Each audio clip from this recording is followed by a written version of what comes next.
Hey y'all, today I'm going to give y'all an update on those window boxes and those two planters that I potted up about a month ago now. I think it's been about a month ago.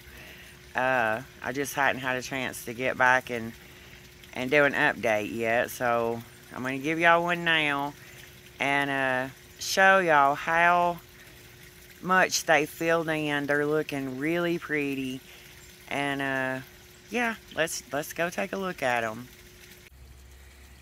These are what they look like from a distance. I'm going to bring y'all in closer, of course, and you can see all the plants that are sitting on the ground that have not got planted up yet. We've just had, some crazy weather. We went from non-stop rain to heat waves and heat advisories to, now we're back to the rain. But anyways, let's move in closer so we can get a better look.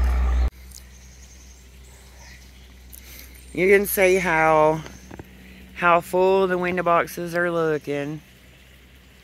Now keep in mind, these still have got months left to grow. So they're going to get way more full than what they are right now. But they're looking just beautiful. I said when I planted these up that, they would fill in and it would only take, 2 or 3 weeks. I think I was, saying I was going to come back in 2 weeks, but that just didn't happen. I apologize for that. But, some of these plants were plants that I already had, like the Heucherella in the middle, and the Rocapoco Impatiens I had ordered, and actually they were pre-ordered.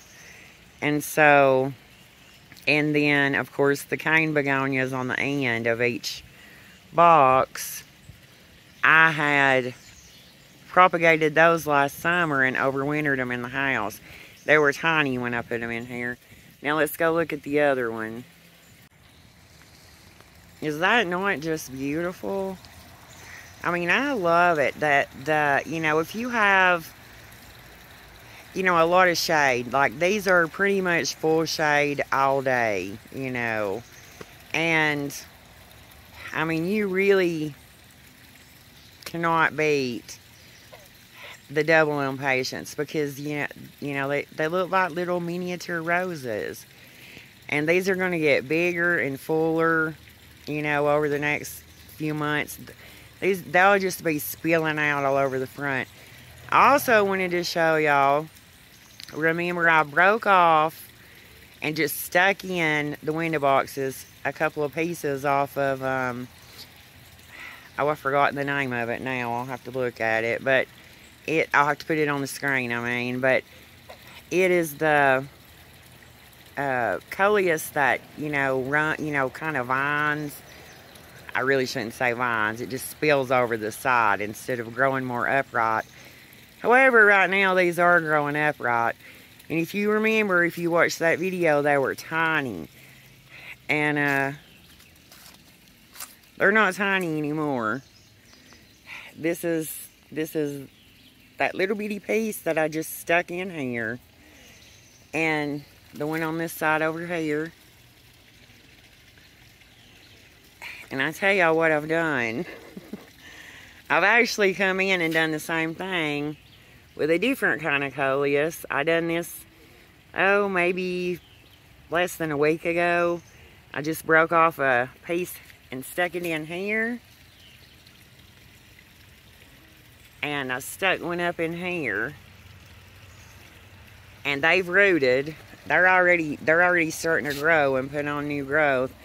This one is going to be more chartreuse. And I don't know how chartreuse it's going to be because this is, like I said, mostly shade. So it's not going to be as vivid as it would be if you had it where it was going to get some sun. But yeah, these are just gorgeous. I'm so happy this year with the window boxes. And now I'm going to show y'all the pots that I potted up that costed me nothing. Because I already had, let me slowly turn y'all. Now look at these 2 pots. These were the 2 pots that I already had. Everything that's in the pots I already had. It was the Heucherella came out of the window boxes from during the winter time, from last fall, where I had put them in there with those that you just saw. And they actually were just pieces that I broke off of, or not really broke off of, but like I just pulled them apart from one that I already had. And these are beautiful. And again, these have got months left to grow, because today is the first day of July, and these are going to go through all the way to at least mid and maybe even later into October, into October. At least mid-October, maybe to the end of October or first part of November, just depending on the weather. So these are going to just be massive before they get frost on them. And the Carex grass, the Heucherella, like I said, I already had those. And the Medusa sweet potato vine and the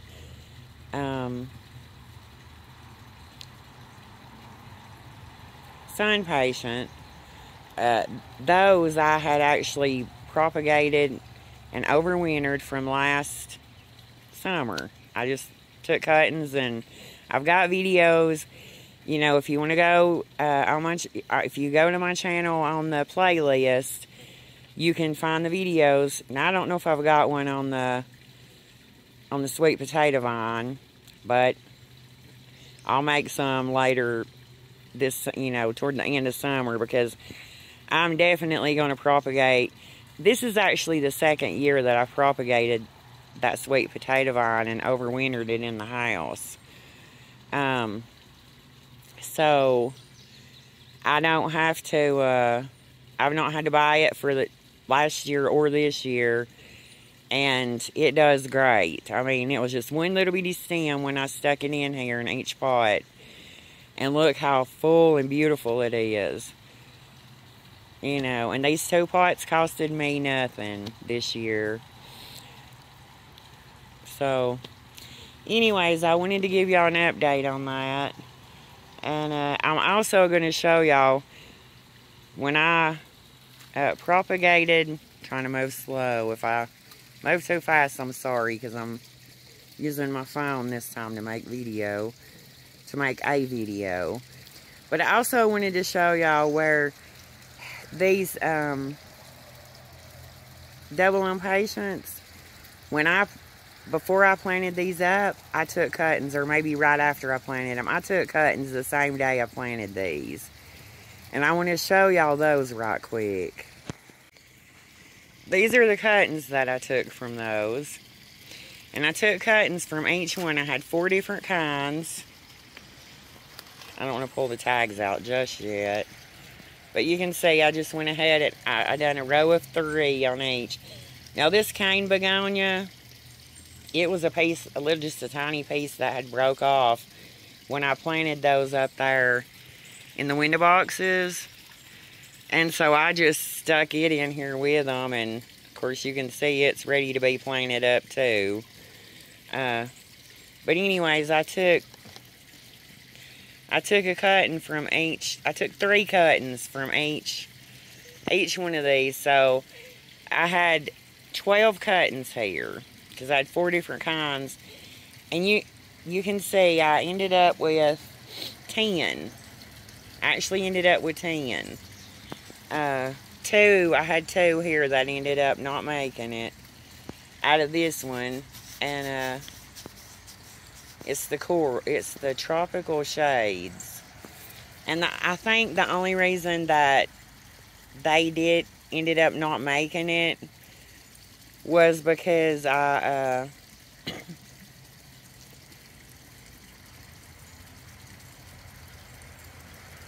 I didn't have enough leaf on the top when I planted them because my plants were small, and I had to take really small cuttings, which is fine. I mean, clearly it was fine for the rest of them.